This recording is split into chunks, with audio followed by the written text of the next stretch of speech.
Hi! Mukhang mapapalaban na naman tayo for today's video mga kadip. Bukod sa Pilox Gaming na tapalodo ni Bossing, meron na naman tayong mga gasgas na gagawin. At hindi lang yan, package to. Lahat ng kaha ni Bossing, puro gasgas na. At hindi lang yan, may bubuuhin na naman tayong pangarap. Kaya natin tong gawin or ibalik sa dati niyang itsura at yan yung gagawin natin for today's video. Let's go! Una kong ginawa, tinahi ko muna yung mga crack niya at eto na mga kadip, hindi lang sa likod yung nilagyan ko ng tahe, pati sa harap para matibay na matibay ulit. Katapos niya, nag-apply na kaagad ako ng fiber putty dahil within the day itong project natin, jump tayo agad sa pag-a-apply ng masilya at eto na mga kadip, na masilyahan ko na yung mga dapat masilyahan. At wow! Magic! Hindi yan karton gaming mga kadip ha. Walang easy money dito sa shop namin. Lahat pure talent at dugot pawis talaga ang puhunan. Kaya tara, rekta na tayo agad sa pag-a-apply natin ng base color na silver. At nga pala mga kadip, baka wala kang ginagawa, samahan mo muna kaming gawin to. Sa part pala na to mga kadip, ina-activate na natin yung pattern natin na Joker. Sabay rekta, bigay sa akin ni Boss MJ nung panel na ilulubog natin, which is eto yung basag na basag kanina. Hindi man natin nakuha na hulmadong-hulmado nung stock, pero ang importante, nabuo natin siya. At syempre, dapat maging masaya yung client natin sa kalalabasan ng project na to. At eto, natapos na natin ilubog mga kadip. Apply naman natin ngayon yung ating high solid clear. Dahil within the day itong project natin, kailangan natin na mabilisang matuyo. Kaya ang ginamit ko dito, Primila 9800. Sabay check ng ating quality. At eto mga kadip, tapos na yung mga na-clear nating panel. Para sa akin, nakapasa naman yung kintab at saka yung linis nung top coat natin. At dahil malamig at madaling araw na, sandal muna tayo sa curing lamp natin para tama yung temperature ng area natin para mabilis talaga siyang matuyo. Nang matuyo na, ito na, ini-install na ni Boss MJ. At medyo nangingiti na ako sa part na to dahil nabubuo na siya.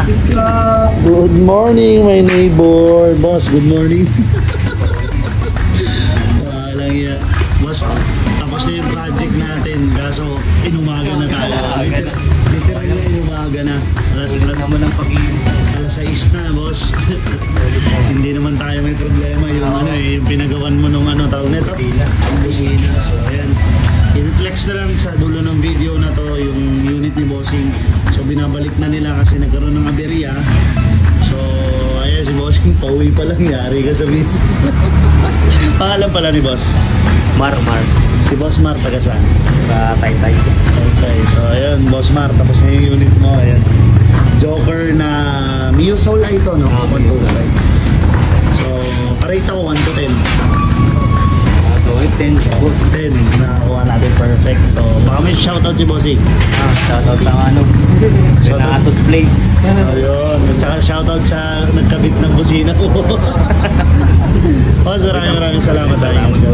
At ayun nga guys, natapos na yung project natin for today's video. Maraming salamat Bossing sa pagtsatsaga, sa paghihintay. At talaga namang namekos-mekos insan natin yung motor ni Bossing. Oh, bumalik na sa dati. Akala ko hindi na ako marunong ng kinamay-kamay insan. Marunong pa pala. Maaga sana to matatapos kaso nagkaroon kami ng aberya. Dahil yung motor ni Bossing, pinalagyan niya ng busina. Ang kaso, nagkaroon talaga ng conflict. Dahil namatay yung motor ni Bossing nung pinalagyan niya ng busina. Big shoutout po sa gumawa ng busina ni Bossing. Susunod po, wag niyong pagpraktisan yung mga client natin. Yun lang, maraming salamat sa mga nanood. To God be the glory.